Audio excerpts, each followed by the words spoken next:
Verse chapter 19.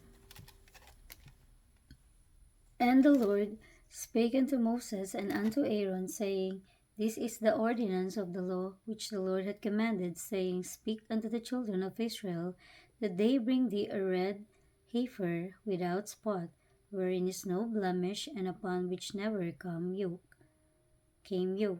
And you shall give her unto Eleazar the priest, that he may bring her forth without the camp, and one shall slay her before his face.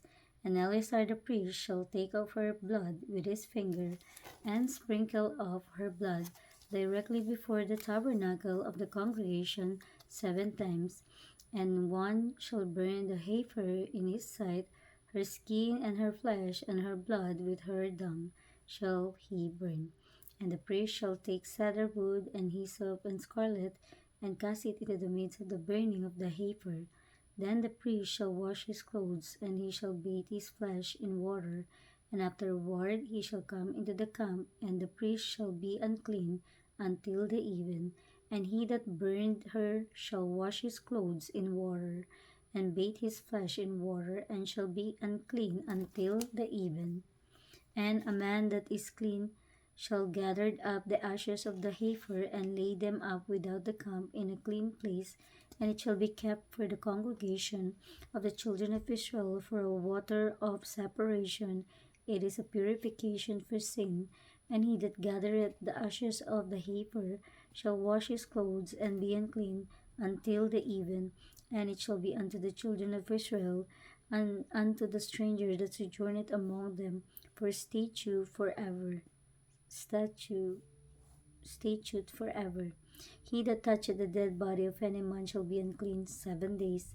He shall purify himself with it on the third day, and on the seventh day he shall be clean. But if he purify not himself the third day, then the seventh day he shall not be clean.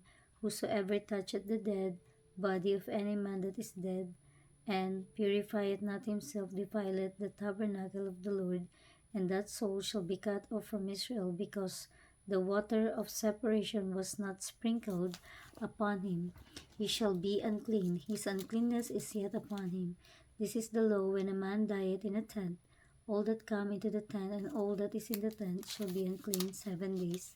And every open vessel which hath not covering bound upon it is unclean, and whosoever toucheth one that is slain with a sword in the open field, or a dead body, or a bone of a man, or a grave, shall be unclean 7 days.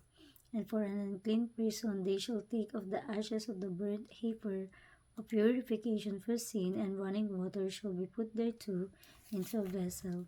And a clean person shall take hyssop, and dip it in the water, and sprinkle it upon the tent, and upon all the vessels, and upon the persons that were there, and upon him that toucheth a bone, or one slain, or one dead, or a grave.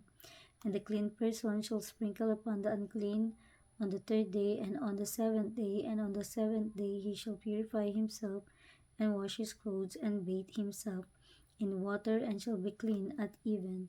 But the man that shall be unclean, and shall not purify himself, that soul shall be cut off from among the congregation, because he hath defiled the sanctuary. Aye, he hath defiled the sanctuary of the Lord. The water of separation hath not been sprinkled upon him. He is unclean.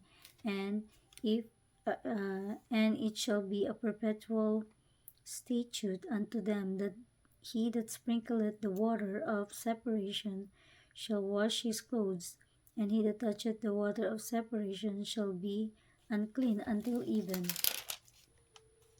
And whatsoever the unclean person toucheth shall be unclean, and the soul that toucheth it shall be unclean until even.